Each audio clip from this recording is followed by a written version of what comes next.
Good evening. Welcome again to The Journey 2020. The Journey, as many of you who have tuned in before may know, is a show where we engage in a dialogue with you, our listeners, as a way of giving information, education, and inspiration on the journey that we all take. Our slogan here at The Journey is, the journey is from you to me and from me to you. Just so that you get to know us a little bit more, I'm Dr. John Robertson, and I serve as one of the co-hosts of The Journey. And I'd like to now pass it over to, again, I'm going to say my partner in crime and partner in good also, Charles Morris. Charles? Well, I want to thank you. I'm just going to sit back, relax, and learn. Okay? So this is my job today. We have knowledge in the room, history in the room, and so I'm just going to sit back and relax, soak it all in. All right? All right. Well, I think that we have a lot to be thankful for in the guests that we have tonight. You may notice that we have a couple empty chairs, and we're waiting for our two guests, one of whom is a part of history as the Tuskegee Airmen. And we also have a young lady who will also fill you in on some history. But in starting off our program, I'd like to introduce you to a young man, all of 85 years old, who is literally part of our history books here in Orange County, Florida, and also literally in the United States. And he is Mr. Rufus Brooks. Mr. Brooks, in addition to being the first black school principal in Orange County, Florida, also had a distinguished history in the Army, in education, and in the NAACP. One of the many things that he did was to be the president of the Orange County NAACP for many, many years. And as one of the many things that he did was able to move the school system in an era of segregation to better, and I won't call it integration, but towards some equity for young people in our school system. So I'd like to ask Mr. Brooks, in starting out our broadcast tonight, if he'd just tell us a little bit about how things were when he came into his own as part of the education system here in Florida. Mr. Brooks? Thank you. And I would like to say within the last 3 or 4 weeks now, preparing my funeral. We did it. We always prepared our funeral from age 12 up until now. And one of the key things that we learned in the first part on making, dealing with my funeral, would be an old song that we had, and a lot of people remember that old song. I was born by the river. And part, and I will happen to be born right on the St. Johns River over in Sanford. But the key part behind it all is the looking at the many facets of human life, from where we have come and where we are today. Because the basic thing that I look at right there is we did education with the problem. We did not have the knowledge and the training to be involved in and to know what to do with education. So that's where it all started out. The average boy, during my era, when he reached the 8th grade, he went to work on the farm. And that was it for the rest of their life. You could marry from age 15, and a lot of them did that. And the key is they started to work, they had the little babies and all, and that was the end of the 3 of us. We had no exposure. I also went to a place called Lake Monroe Elementary School number 2. And I hope you know I'm emphasizing that number 2. And then from being from there, my mother my mother went to the 5th grade and my daddy went to the 2nd grade, because the 5th grade was the highest grade they had for blacks. And yet the other school, in number 1, you know what they had, the basic things here. So working at it from that aspect, and until we had exposure to better things in life. And I guess one of the best things that happened was the principal of Crooms High School, Mr. Crooms. He was a man that believed in, as a strong man, believed in education. He came from up the Lake City way somewhere, but when he coming into Crooms, he developed that school into one of the best that you had, and pushed it all the way to the 12th grade. And this was in Sanford, Florida, Right? which is very interesting because, as we all know now, that's where the Trayvon Martin, George Zimmerman incident occurred. So there's a historical context that we have even for that incident. Oh, yes. Okay, but what we're gonna do is we're gonna bring our guests in. So we're Okay. gonna go to the logo real quick. Gonna put up a little music. Gonna take us about a minute, and we can resume the show.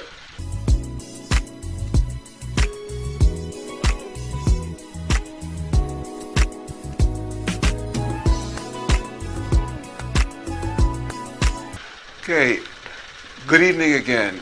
Our other 2 guests in this special broadcast have arrived, and I'd like to introduce you to the lovely young lady on my left, who is Miss Judy Gillum, and she is the secretary of the Chappie James chapter of the Tuskegee Airmen. Yes, that's Okay, correct. all right. And Judy, I'm going to ask you to do the honors in introducing our most distinguished guest tonight. Okay, I have with me Chief Master Sergeant, retired Richard Hall, who is a documented original Tuskegee Airman. And Richard is a member of our General Chappie James Jr. chapter. We refer to him as a DOTA, as I said, which is a documented original Tuskegee Airman.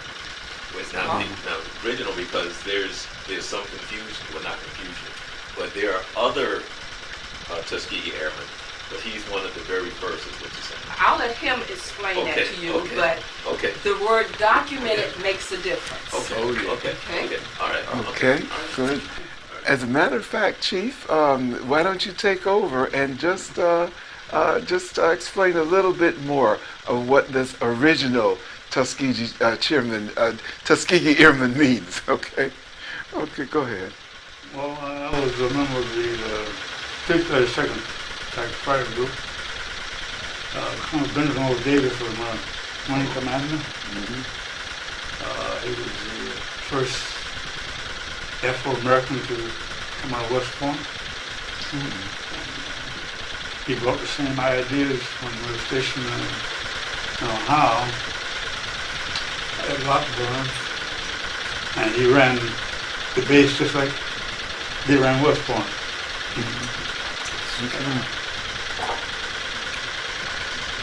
He was strictly military.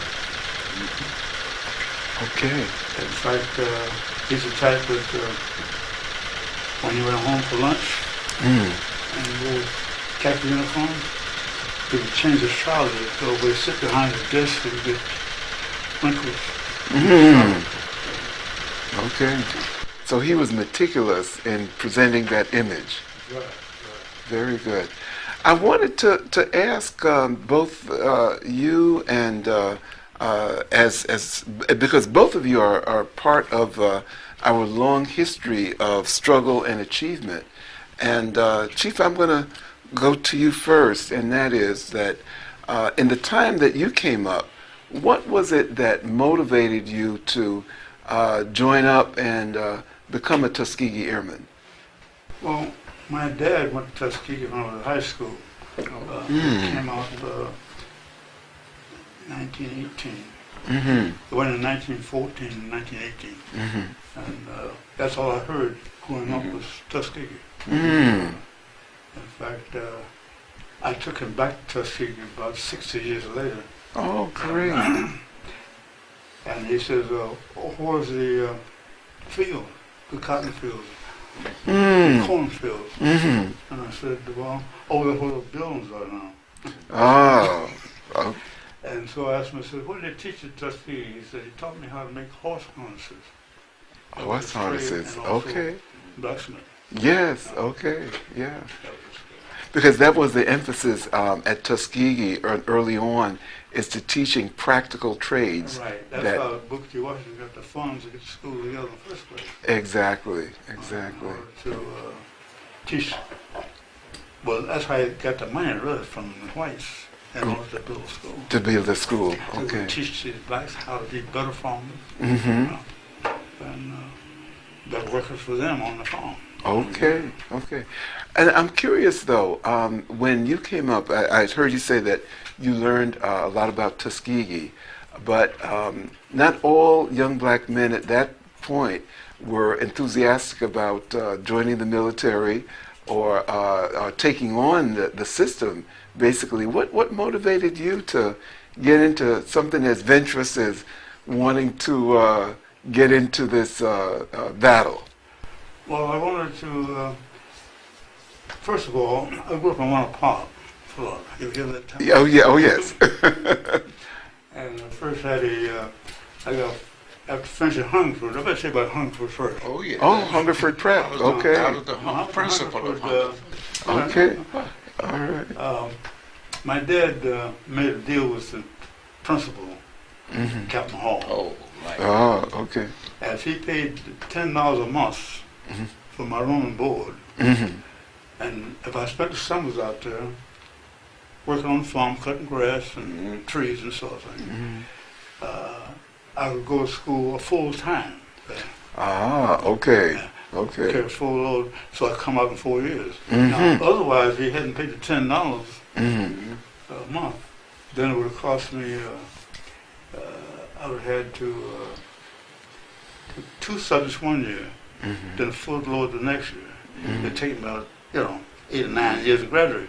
At Mm-hmm. that time, you had to have, I think, 22 units. Oh, to graduate. Graduates. Right. And so, then after years, I teased my dad, said, it's cheaper for you, for me to live at Hungerford, right, for $10 a month to live at home. Ah, okay. But I'm Okay. glad he did that, though. Yes. Yeah, very glad. Okay. Because when I went to the Air Force, the Army Air Force, I told these people that I had 4 years of basic already. Oh, Because the okay. only difference was that in the military, they had a whistle. Mm-hmm. At Hungerford, we had a bell. Okay. Okay. The bell wakes up at 6 o'clock in the morning. Mm-hmm. Then it rang again for you to go to breakfast. Mm-hmm. And then it rang again for you to go to class. Mm-hmm. And it rang again for lunch. Okay. Again after lunch. Again to go back to school. Okay. And after school's hour, it rang again for you to go to work. Okay. Full schedule. Listen. And then we had study hour. Mm-hmm. And the study hour was in the boys' dormitory. Right. So what I'm hearing is that the adjusting to the military was relatively easy because you had the discipline Yeah. already to make that adjustment. Right. Okay. It was- All right. Oops. Actually, that's Okay, fine. just leave it. Yeah, Okay. no, All right. He didn't want it. Okay. All right. So, Mr. Brooks, coming to you also, I remember you mentioning earlier on the kind of discipline that you also learned in your family, and I wanted to find out how that helped you as you were going through your education and challenging some of the limitations that were posed to black people at that time. But first, you got to let me go back to him. Okay, all right. I was the principal of Hungerford. Ah, okay. Get it? I was- You had dormitories there Yeah. and everything. Oh, you had the dormitories. Okay, it's all right. You had everything in there. I knew Captain Hall and all, and Mr. Frank Otey and all. Well, I was there all. when Mr. Doty came Right. Just kidding. Uh-huh. I'll tell you how he got to Huntington. Mm-hmm. Captain Hall went to Tuskegee looking for Right. a science teacher. Mm-hmm. And so Mr. Otis told me about this years later. Right. And he says, he called it Sonny Boy. Mm-hmm. He said, Sonny Boy, if you come work for me in Huntington, I'll give you a place to stay, Mm-hmm. give you a place to live, Mm-hmm. feed you, Mm-hmm. and pay your salary. Now, when I give you, you put that in the bank. Mm. That's clear. Mm-hmm. And so Mr. Otis told me, says, this is years later, he says, his mother wanted to come back to Virginia, that's where he was from. Mm-hmm. And Right. nobody had made no offers to him in Virginia. And Captain Hall had two daughters at Tuskegee at that time. Right. He wanted to visit, visit daughters. That's why he looked up for a science teacher. Mm-hmm. And so Mr. Otis started thinking, said, that's pretty good. Coming out of college, nobody offered him that, And so that was real good, a job. Mm-hmm. Anyway, Captain Hall gave him a one-way bus ticket Mm-hmm. down to me. Yeah. and so when Cheeseburger, my classmate, Right, I he was knew driving at the time. I He knew picked- him he- too. He picked him up at Maitland, Uh-huh. and he kept saying, "What school? What school?" Cheeseburger said, "It's right over there." See, that town, I was in the country. See? Right. Oh, We're okay. talking about 1937, 38, 39. Right. I was in the country. So Cheeseburger kept saying, "It's right over there."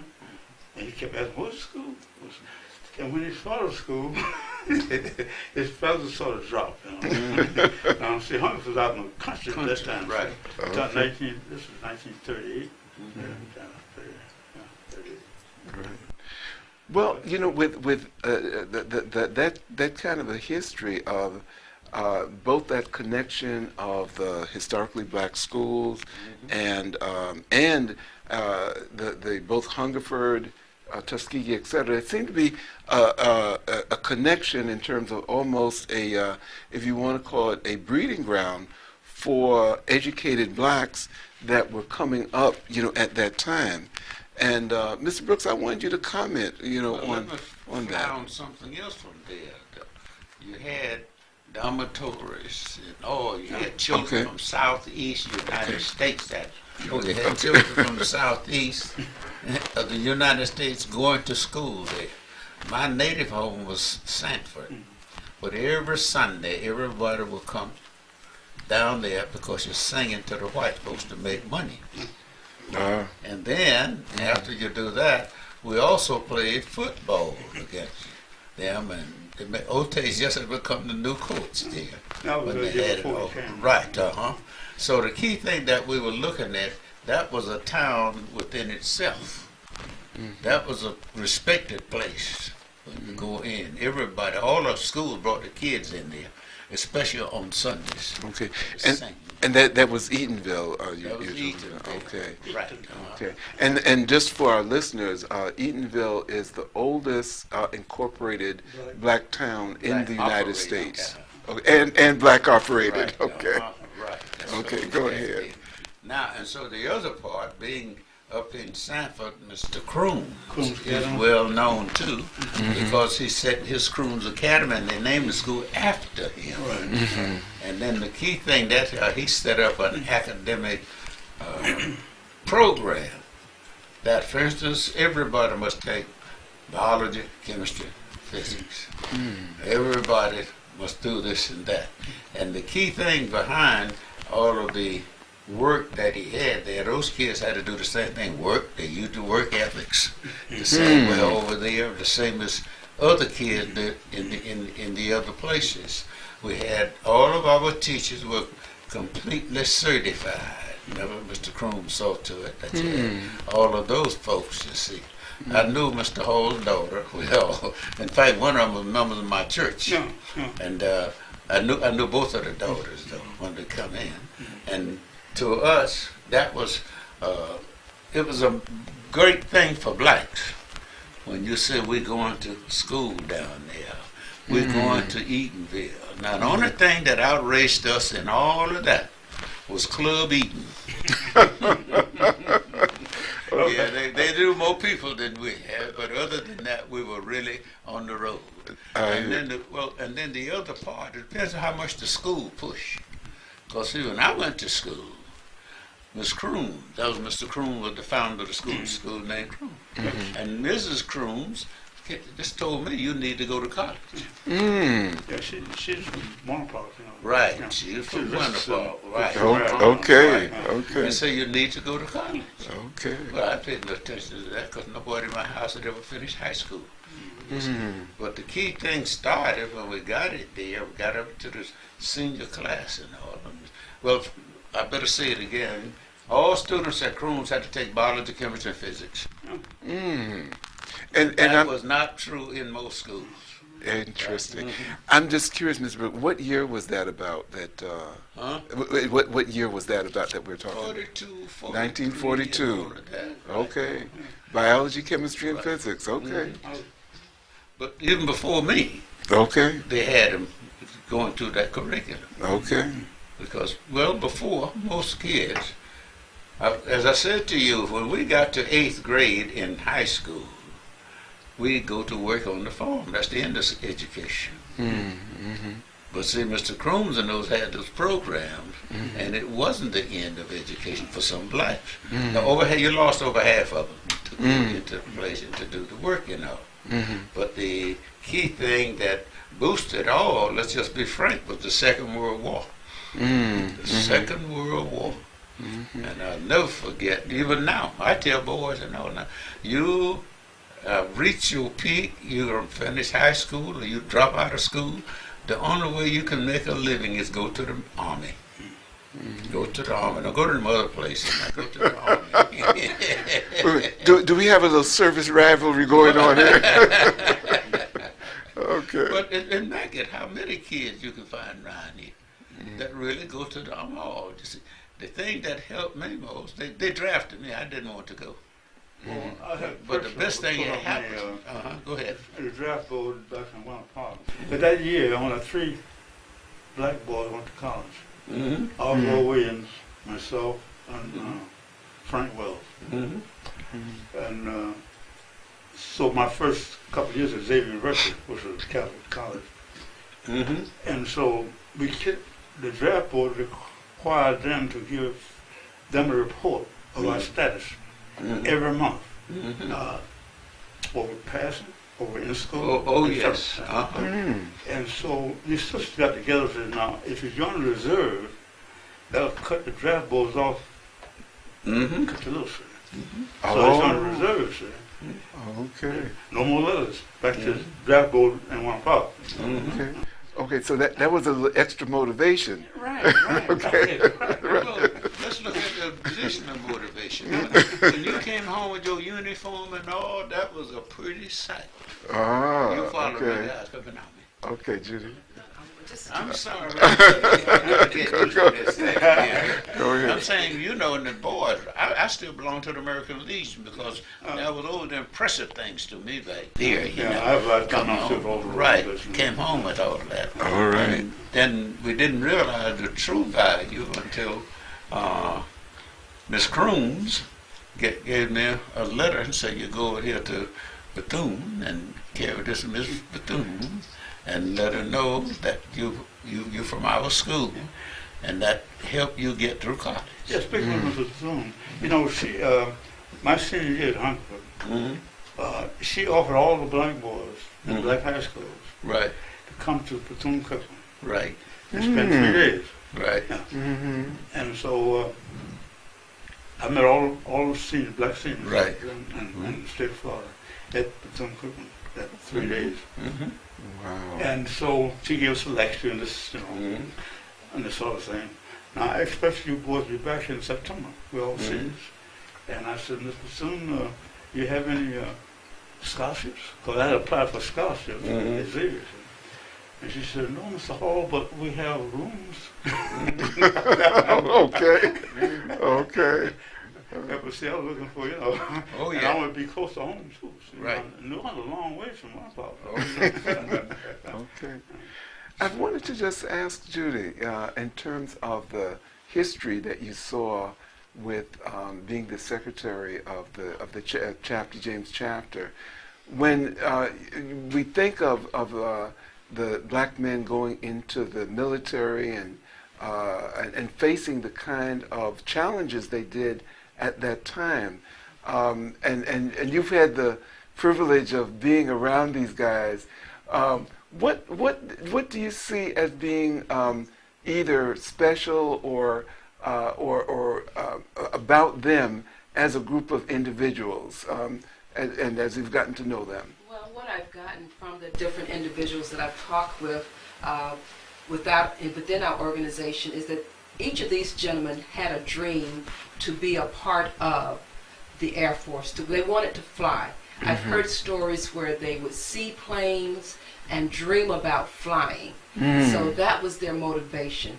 Mr. Hall has told me stories. When we're driving and going to different destinations, I get to hear all of the history of this one man. And it's amazing to hear and to listen to him tell me about why he went to Tuskegee, what he did when he was at Tuskegee, when he was overseas, and when he came back from overseas, how I remember him telling me how they couldn't decide what to do with all of you when y'all got back from overseas, you know, and they had to find a place to put all of the black men who had gone and fought the war. And I think it was in Ohio where they finally, see, we were supposed to go to Garden Field, so the everybody don't leave if one of them leaves. 9-day leave with pay.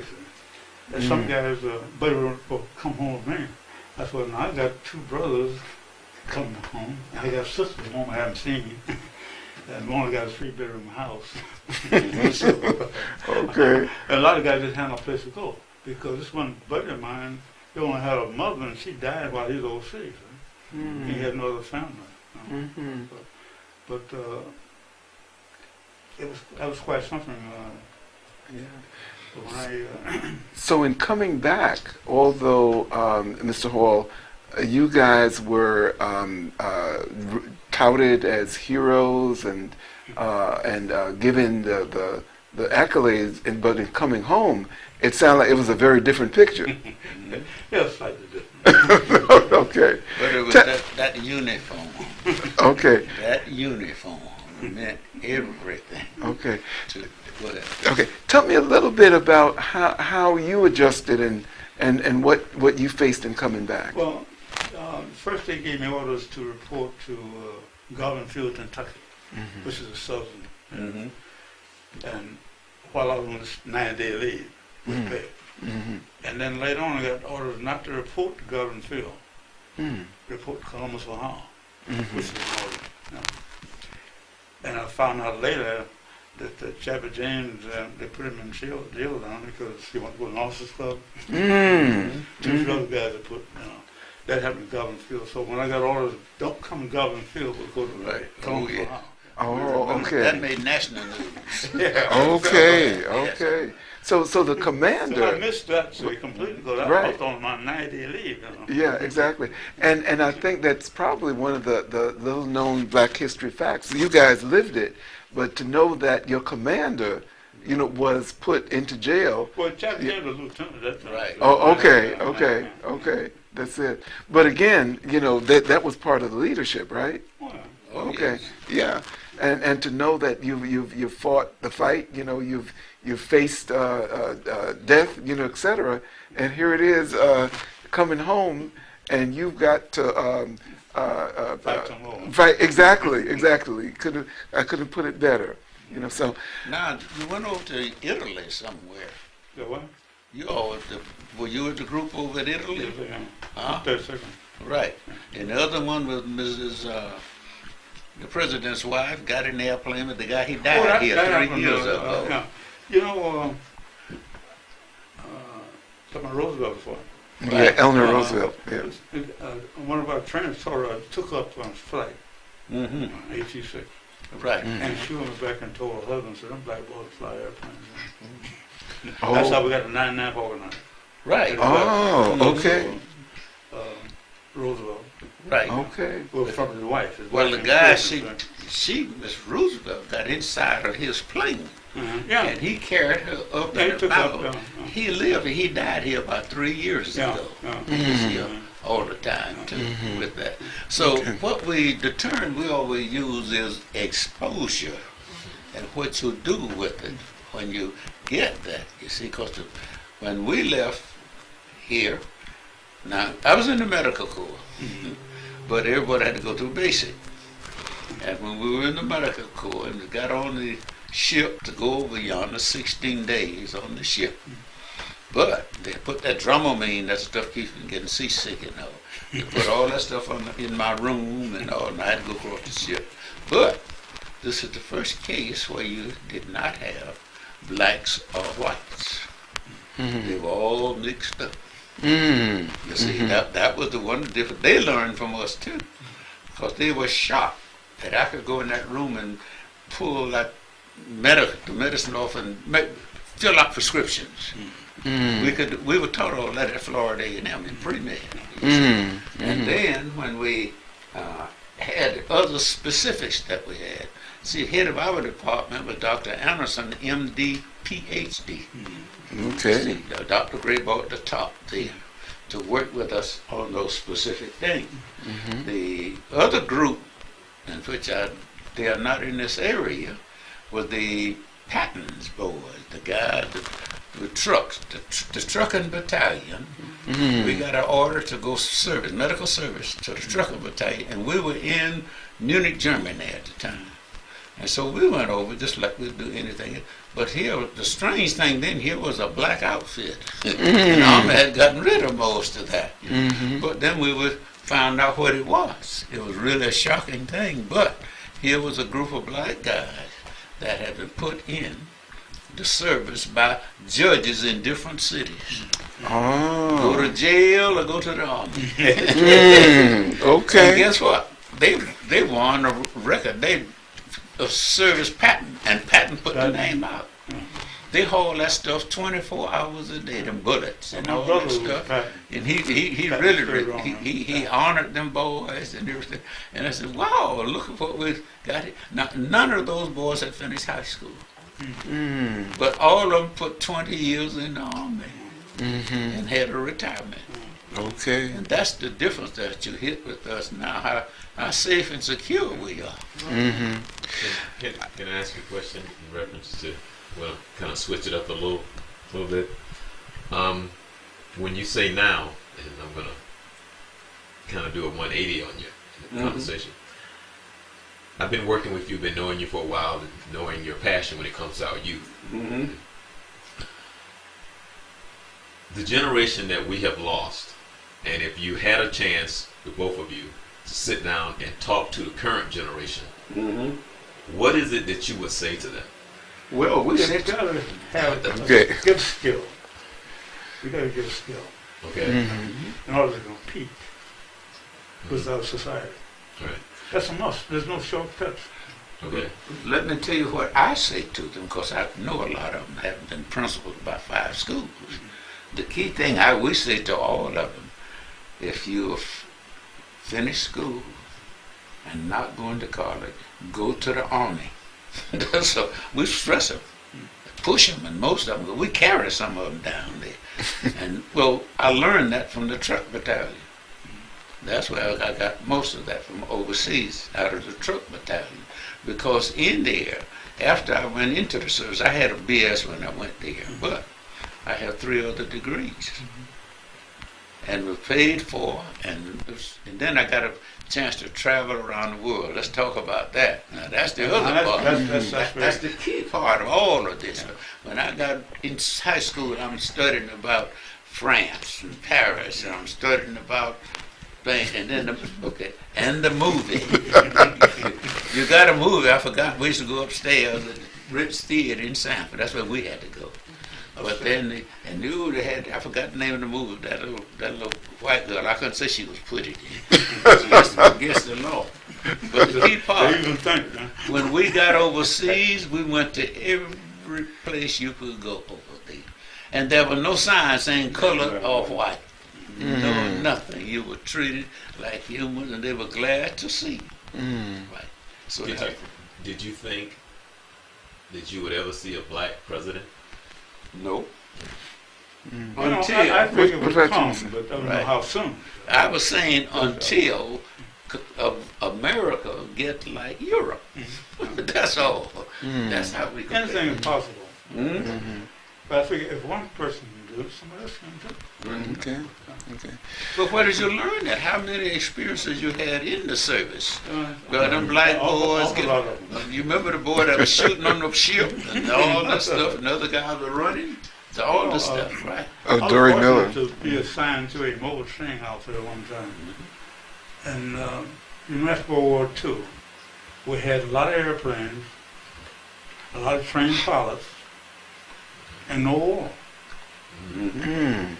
And what the government decided to do was sell these old airplanes to our friends. Mm-hmm. Now, at that time, we had a lot of friends down South America, Right. in Europe. And so this mobile training outfit I belonged to, they set up detachments for various types of aircraft. And they set them up for this, made like trainers. You know, you could move around, cutaways, each system in the airplane. And so I had engines, which was cutaway. Mm-hmm. And I could teach the kids about the aircraft engine. And went to, I left California one time and came back to New York. Is that around the world? And we stopped at all these countries and we taught the people the systems in these various airplanes. Now this is where I got a chance to see. I ended up, wasn't that just for a short period of time, because we spent 3 and 4 months with our locations. This gives us a chance to study the people and learn their ways and customs. What was it like when you reached that high of the success of the Tuskegee Airmen, but then it stopped, and then you had to come home? So what was that like? What was the adjustment like? I was happy to get home. No, but you had another Yeah, I was fact. going about 4 years, 4.5 years. You had another factor behind it because, for instance, I walk into the University of Heidelberg, Yeah. the top institutions Yeah. in Europe, In Europe, and yeah. their institution was much better. And next door to where we had our medical clinic, there was an automobile place. The Germans, those were the top engineers. Oh, You yeah. God, Oh, those no, boys. no, no. And we go over there and check out how they do their things in there. And it was a wonderful experience. So when I came back here, and I was saying the first school I went into when I got back happened to be North Carolina, University of North Carolina. And get in there, and here we had several professors from over there. And they connect you with it. Just like the same thing, my son, Brandon, my oldest son, he's the chief administrative officer for the city of Orlando. But when he came back, he was a captain, he came back, and he was getting ready to go back to school in the city of Orlando graduate. And well, he wanted to turn it down, but the city of Orlando graduate. And the thing that opened his eyes real fast, while he was at the school in North Carolina, that's where they sent him to, what's the name of it? Harvard. Harvard pulled him in every summer, and all of them here in Orange County. He went to Harvard in the summer, and they were trained to run the whole cities and all, which no black had ever been. So the basic thing there is, even now, exposure. I use that word. Okay. Because when I look at, that's the first thing I said to you, when I go around to these schools, I was a school principal, but I go to visit all schools, the NACP, those little white kids are playing with those little black kids, they're running, they're hugging, they're doing everything, which their parents did not allow them to do before we had the desegregation process. It's going to work. We can work. Now I have one other question I want to know. What happened to Liz? Liz. She had your position, didn't You're speaking of Liz Saunders? she? Yeah. Oh, she's still a member of the organization. Oh, She's- okay. yes. Is she still here? Yes. Okay. Yes, I'll she give is. her a call because we had your group with us 3 or 4 times, different places, especially with the NAACP and everything. Now, so you married a Tuskegee Airman. No. Listen, only one of the. I mean, I'm sorry to say that you got a lot of proposals from One of the misconception things. that people listen. have is to be a member of the organization, you do not have to be military. Okay. You do not have to be affiliated with anyone in the military. I am what they consider a civilian member. Yeah, but when they look at you, they forget all them rules. You better count your blessings. That's one of the things about that I love about Mr. Brooks is that he definitely does not forget any compliment to a pretty woman. That's it. Well, I thank you for that. Where's One of home for you? the Home for me is North Carolina, Which part? Winston-Salem. one of the things that Country Yeah. town. okay. And what's your phone number? Exactly. That's what I'm saying. She was where we couldn't find her. One of the things I want to ask I was at the University of North Carolina. Okay. One of the things I would like to ask of both of you, actually the 3 panel members, is that, as you know, August 28th is the 50th anniversary of the March on Washington. Oh, we headed in Okay. there. You're going to be going. NAACP, I Okay. have to go. Okay, very good. I just wanted to ask, were any of the 3 at the 1963 March? I was. Okay, Mr. Brooks. I was in service. Okay, and you were still in service at that time. I just want to ask Mr. Brooks, with you being there, from that time, 50 years ago to now, what have you seen that is not changed? We talked about some of the things that have changed, but what would you say? And I would open this to the 3 paths. What has not changed that you see that we still need to work towards change? Some attitudes with them other folks. And that's a fact. But the more they're exposed to it, even I had a majority faculty of white. And they still call me, and right now they're coming by. They go visit the black teachers with them and all. Until you get to that point where you recognize, you understand what I'm saying. Now that was, to me, that was the most blessed thing I had ever seen. Right? They call out in the hospital, and they come up there. And now I'm talking about in the hospital 3 weeks ago, and the people were retired 25 or 30 years ago. So the key thing that you'll look at, that's why I was talking about schools now. I take you to any elementary school, and you see them playing like it. Go junior, middle school, playing together. High schools, right now my regular high school boy is practicing football at Edgewater High School. He usually take me everywhere we're going. So that's my son there, one brought me here tonight. Okay. So I feel good about the exposure because they were forced into it. But now it's not the parents I worry about. The kids are changing. Because those parents are not going to change because their parents taught them that we were That's dirty and didn't take baths and we didn't do anything. But they, it's a nice world. I feel good going to enter the school. Oh, another thing we do too, and that's good. We have our fraternities and sororities. Now, we adopt schools. All the boys at Carver Junior High School go to the Omega Psi Phi fraternity. We work with them. Now I usually go out on the farm because I came up on the farm. We'll do a farm or something there. And the other part, I made both science clubs because I was a science, had the background. But these are the things that we do to change these children's attitudes. Because the major problem now, which we didn't have back yonder, you ever heard of a shotgun wedding? Huh? Oh, yeah. We had them. But now you don't. No, look at all these kids out here with no daddy. Success of all of our children. I was with my kids every day they live. And then they've all been successful. You know, the funny thing is I've been doing weddings for over 20 years, videotaping weddings. And when I started taping weddings, when they would throw the bouquet, throw the garter. Right. Well, when they would throw the garter, the guy was trying to catch it. Now it's hard to even get them out on the floor. Oh, yes. And then when you do throw it, they all look at it and drop it. Somebody have to pick it up and give it to someone. I hear you. So of course, the ladies still, they still Right. But, Oh, yes. but the guys, it's just not like that anymore. Well, you see, the other part of it we're saying is lack of training of the daddy for those guys. That's why we hound those guys. See, we took at one of my schools that we had all of those kids and put them in what you call exceptional classes, and to teach them livable skills.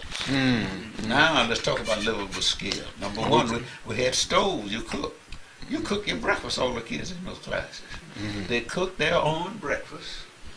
Then when they finish and they eat, they got a dishwasher, and which they didn't have in their home. Right. They set the dishes up and get that straight. Now, when they finish that part, then they will go in to the other part of the room. We had sewing machines. We had cloth. The people give us the cloth and everything else to make the little dresses and their shirts and all. But in just a matter of a male being around the boys.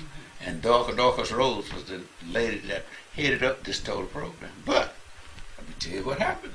Turner Hammond, the hatchet man in the school system, I don't know whether he ever been anything. Okay. He found out that we had this program going. He had the nerve to call me and say only the high school people have that. Now we're talking about kids first year in school, Oh, okay. And So you started out real early with the kids. Yes. Okay. Well, the kids don't have nothing to eat at home. Okay. And the stores downtown give us the food and stuff.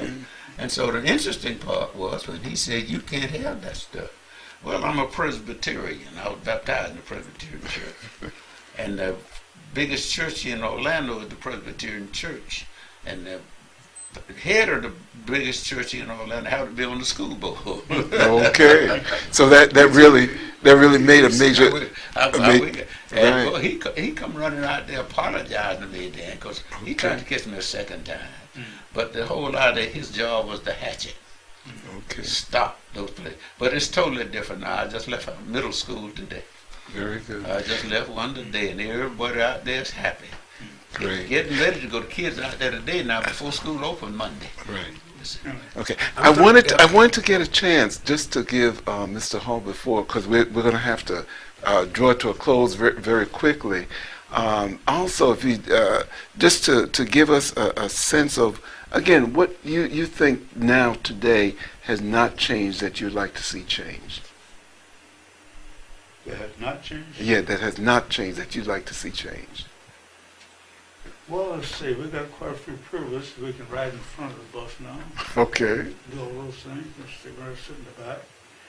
There's 2 different restrooms.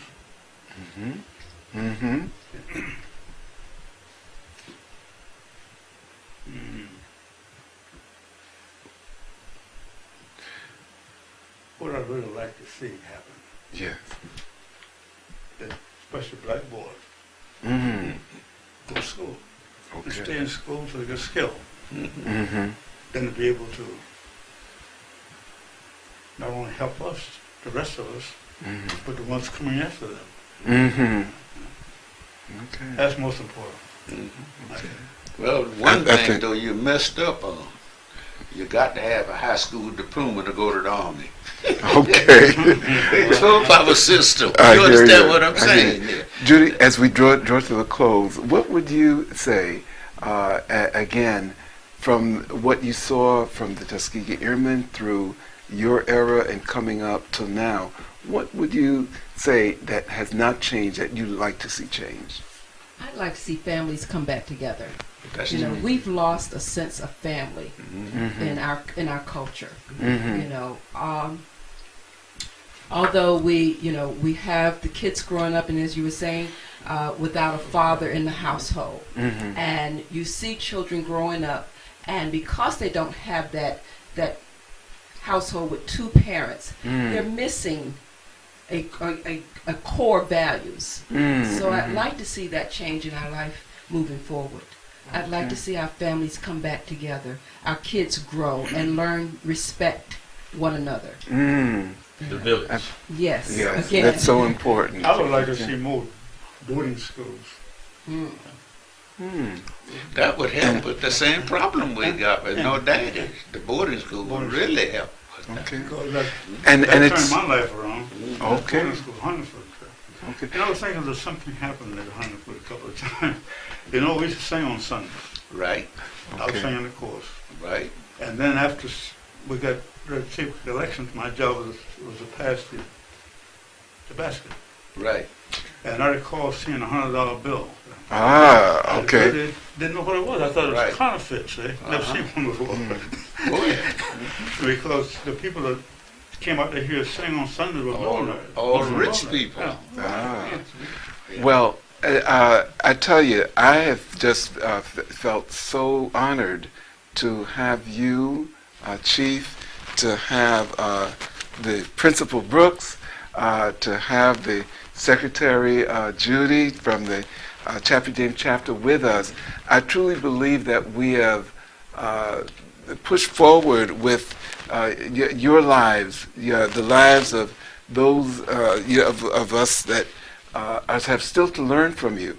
And I'm hoping that we'll be able to do this broadcast again next year this time, and that both of you, would come back. All three of you, would come back, and because there's just so much history. As I listened to Judy talk about how much she has learned from Mr. Hall, I feel we have just touched the tip of the iceberg here in learning more about your lives, your history, and as we like to say on the journey, that journey from me to you and from you to me. So with that, I'd like to bid our audience a good night, and please join us next week for another version of The Journey. Good night and be well. May I ask you a